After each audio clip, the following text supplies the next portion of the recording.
جب والدین زندہ ہوں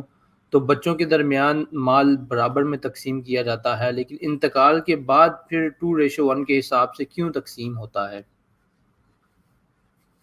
بسم الله الرحمن الرحيم الحمد لله رب العالمين والصلاة والسلام على أشرف الأنبياء والمرسلين وعلى آله وأصحابه أجمعين ومن تبعهم بإحسان إلى يوم الدين أما بعد رب اشرح لي صدري ويسر لي أمري واحلل عقدة من لساني يفقه قولي اللهم اهد قلبي وسدد لساني اللهم انفعنا بما علمتنا وعلمنا ما ينفعنا وزدنا علما۔ سب سے پہلے اپنے تمام ناظرین اور سامعین کو خوش آمدید کہتا ہوں، اور سب کے لیے دعا ہے کہ اللہ رب العزت ہم سب کو دنیا اور آخرت کی خیر و بھلائیاں نصیب فرمائے، اور اللہ رب العزت ہم سب کو ہر قسم کے شر اور فتنے سے محفوظ رکھے، ہر قسم کی آزمائشوں اور مصیبتوں سے محفوظ رکھے،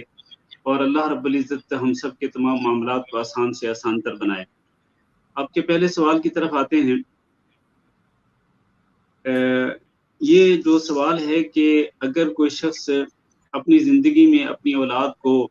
ہدیہ دیتا ہے تو اس کے لیے یہ ضروری ہے کہ وہ اپنی اولاد کے درمیان مساوات کرے اور برابری کی بنیاد پر سب کو ہدیہ دے، اور اگر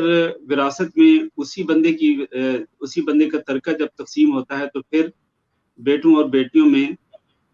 فرق ہوتا ہے کہ اللہ تعالیٰ کے فرمان کے مطابق للذکر مثل حظ الانثیین کہ مرد کے لیے 2 عورتوں کے برابر حصہ ہے۔ تو یہ فرق کیوں ہے؟ پہلی بات یہ ہے کہ زندگی میں اگر کوئی شخص اپنی اولاد میں سے کسی کو ہدیہ دیتا ہے، کوئی عطیہ دیتا ہے، کوئی گفٹ کرتا ہے، تو اس کے لیے ضروری ہے کہ وہ اپنی اولاد میں سے اس کے جتنے بھی بیٹے جتنے بیٹیاں ہیں سب کو برابری کی بنیاد پر مساوات کرتے ہوئے وہ سب کو ہدیہ دے، تحفہ دے، اسی قسم کا جس قسم کا اس نے اپنے ایک بیٹے کو یا ایک بیٹی کو دیا۔ یا ضروری نہیں کہ بالکل وہی چیز جو ہے وہ بطور ہدیہ سب کو دے، بلکہ وہ مختلف ڈیفرنٹ چیزیں جو ہے وہ دے سکتا ہے، لیکن سب کی ویلیو ایک جیسی ہونی چاہیے۔ اس بات کی دلیل نبی کریم صلی اللہ علیہ وسلم کی وہ حدیث مبارک ہے جس میں ایک شخص ایک عورت نبی صلی اللہ علیہ وسلم کے پاس آئی تھی، اور اس نے بتایا تھا کہ یہ جو بچہ ہے جن کا نام نعمان بن بشیر تھا، اس کے والد اس کو ایک ہدیہ دینا چاہتے ہیں، تحفہ پیش کرنا چاہتے ہیں۔ تو آپ صلی اللہ علیہ وسلم نے اس بندے کو بلوایا تھا، یعنی نعمان بن بشیر رضی اللہ تعالیٰ عنہ کے والد گرامی کو، اور آپ نے پوچھا تھا کہ کیا تم جو ہدیہ اس نعمان بن بشیر کو دینا چاہ رہے ہو اسی طرح کا ہدیہ تم سب کو دینا چاہ رہے ہو، تمام بچوں کو؟ تو انہوں نے جواب دیا تھا کہ نہیں۔ تو آپ صلی اللہ علیہ وسلم فرمایا تھا کہ اس ظلم پر میں تمہارا گواہ نہیں بن سکتا، یعنی نبی صلی اللہ علیہ وسلم نے اس کو ظلم قرار دیا کہ تم ایک بچے کو تحفہ دو اور باقیوں کو نہ دو۔ تو لہذا تحفہ دیتے ہوئے اولاد کے درمیان عدل و انصاف کے تقاضوں کو پورا کرنا چاہیے اور ظلم نہیں کرنا چاہیے۔ باقی جہاں تک معاملہ ہے وراثت کا، تو وراثت کے اندر مرد کو دگنا حصہ کیوں ملتا ہے، ڈبل کیوں ملتا ہے، اور عورت کو سنگل کیوں ملتا ہے؟ اس کی وجہ یہ ہے کہ مرد جو ہیں ان کے اوپر بڑی ذمہ داریاں ہوتی ہیں۔ مرد جو ہیں وہ سارا دن باہر جا کے محنت کرتے ہیں، مزدوری کرتے ہیں، جاب کرتے ہیں، یعنی ملازمت کرتے ہیں، یا پھر وہ کاروبار کرتے ہوئے محنت مزدوری کرتے ہیں، تو وہ پیسہ کما کے گھر میں لاتے ہیں، اور عورتیں جو ہیں وہ تو گھروں کے اندر رہتی ہیں،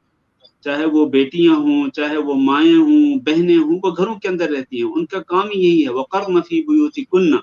اللہ تعالیٰ کا فرمان ہے تمام مومنہ عورتوں کے لیے کہ تم اپنے گھروں کے اندر ٹھہری رہا کرو۔ اس کا مطلب یہ ہے کہ گھروں سے بغیر ضرورت کے باہر نکلنا جائز نہیں ہے عورتوں کے لیے، اور جب بھی وہ باہر نکلیں تو پردہ کرتے ہوئے باہر نکلیں۔ تو عورتوں کی ذمہ داری نہیں کہ وہ پیسہ کمائیں، وہ مال کمائیں اور اپنے خامن پر یا اپنے بچوں پر خرچ کریں، یہ ان کی ذمہ داری نہیں، ذمہ داری مردوں کی ہے۔ اور اسی لیے اللہ رب العزت نے مردوں کو عورتوں پر نگران مقرر کیا ہے۔ اللہ نے فرمایا الرجال قوامون علی النساء بما فضل اللہ بعضهم علی بعض وبما انفقوا من اموالهم، یعنی مرد عورتوں پر نگران کیوں ہیں؟ اس کی وجوہات میں سے ایک وجہ یہ ہے کہ وبما انفقوا من اموالهم، کہ مرد ہی اپنے مال خرچ کرتے ہیں، تو عورت تو ہمیشہ وہ زیر کفالت رہتی ہے، ہمیشہ مکفول ہوتی ہے۔ عورت اگر دیکھیں، اگر بیٹی ہے تو اپنے باپ کی کفالت کے نیچے ہے، اپنی باپ کی کفالت میں ہے، اور اگر عورت پھر اسی بیٹی کی اگر شادی ہو جاتی ہے، وہ بیوی بن جاتی ہے، تو اس کی پوری کفالت جو ہے، اس کے تمام اخراجات کا ذمہ دار، اس کے تمام جائز خرچوں کا ذمہ دار جو ہے، بنیادی ضروریات کا ذمہ دار جو ہے، اس کا خاوند ہے۔ اور اسی طرح اگر وہ پھر وہ ماں بن جاتی ہے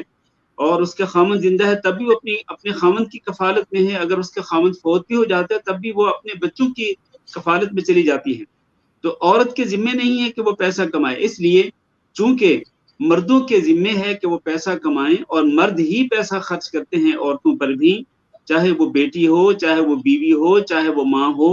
مرد ہی پیسہ خرچ کرتے ہیں۔ تو اس لیے اللہ رب العزت نے وراثت کے اندر مرد کو دگنے حصے کا حصہ دار قرار دیا ہے، حقدار قرار دیا ہے، اور عورت کو اس کے مقابلے میں آدھے حصے کا حقدار قرار دیا ہے۔ تو یہ اللہ رب العزت کی تقسیم ہے۔ اس پر سوال یوں نہیں کرنا چاہیے کہ یہ تقسیم اس طرح کیوں ہے، یہ اس طرح کیوں ہے، گویا کہ یہ اعتراض کی ایسے لگ رہا ہے کہ جیسے ایک بندہ اعتراض کر رہے ہے، جیسے کوئی عورت اس پر اعتراض کر رہی ہے کہ میرے لیے، یعنی عورت کے لیے آدھا حصہ کیوں ہے اور مرد کے لیے پورا حصہ کیوں ہے، یا مرد کے لیے ڈبل کیوں ہے اور میرے لیے سنگل کیوں ہے۔ تو یہ اعتراض نہیں بنتا ہے، اس لیے کہ یہ اللہ رب العزت کی تقسیم ہے، اور اللہ رب العزت ہمارا خالق و مالک ہے۔ اللہ رب العزت جانتا ہے کہ کس کو کس چیز کی ضرورت ہے اور کس کی کیا کیا ذمہ داری ہے، اس لیے اللہ رب العزت نے یہ قانون وراثت مقرر کر دیا ہے۔ تو لہذا اس کے سامنے ہم سب کو سر تسلیم خم کرنا چاہیے۔ شیخ صاحب، یہ شروع میں آپ نے بات کی تھی کہ اپنی اولاد کو برابر کا جو ہے آپ نے کچھ تحفے دینا ہے یا کچھ دینا ہے، تو زندگی کے اندر برابر کا دینا ہے۔ تو اس میں ایک یہ بھی چیز ہے کہ اگر کوئی اولاد قریب رہتی ہے اور ایک اولاد باہر رہتی ہے، تو اس میں باہر جو اولاد رہتی ہے اس کو وہ تحفہ نہیں دے سکتے، تو جو قریب والی اولاد ہے اس کو بھی نہ دیں، یا پھر وہ جو اولاد قریب والی وہ خود ہی اس تحفے سے انکار کر دے کیونکہ آپ نے اس کو نہیں دیا تو میں بھی نہیں لوں گا یا لوں گی۔ نہیں، ایسا نہیں ہے۔ اگر بچوں میں سے ایک بچہ جو ہے، یا ایک دو بچے ماں باپ کے پاس رہتے ہیں اور ایک دو بچے باہر رہتے ہیں، یا کوئی ایک آدھ بچہ باہر رہتا ہے، تو باہر رہنے والے بچے کی وجہ سے قریب رہنے والے، اپنے پاس رہنے والے بچوں کو ہدیہ جو ہے وہ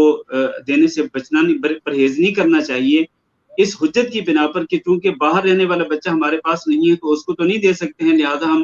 اپنے پاس رہنے والے بچوں کو بھی ہدیہ نہ دیں۔ یہ بات درست نہیں ہے۔ بات یہ ہے کہ آپ اگر اپنے پاس رہنے والے بچوں کو ہدیہ دیں گے، ان کو تحفہ دیں گے، تو یقیناً جو باہر رہنے والا بچہ ہے وہ بھی تو آپ کے پاس آخر کسی نہ کسی دن آئے گا نا۔ آخر اگر وہ باہر پڑھ رہا ہے تو چھٹیاں گزارنے کے لیے آپ کے پاس آئے گا، اپنے ماں باپ کے پاس آئے گا۔ جب وہ آئے گا تو اس وقت اس کو اس کا ہدیہ جو وہ دے دیا جائے۔ اور یہ بھی ہو سکتا ہے کہ آج کل تو آپ کو پتہ ہے کہ بہت ہی آسان معاملہ ہے، بہت ہی آسان ہو گیا ہے، لہٰذا اگر آپ نے اپنے پاس رہنے والے بچوں کو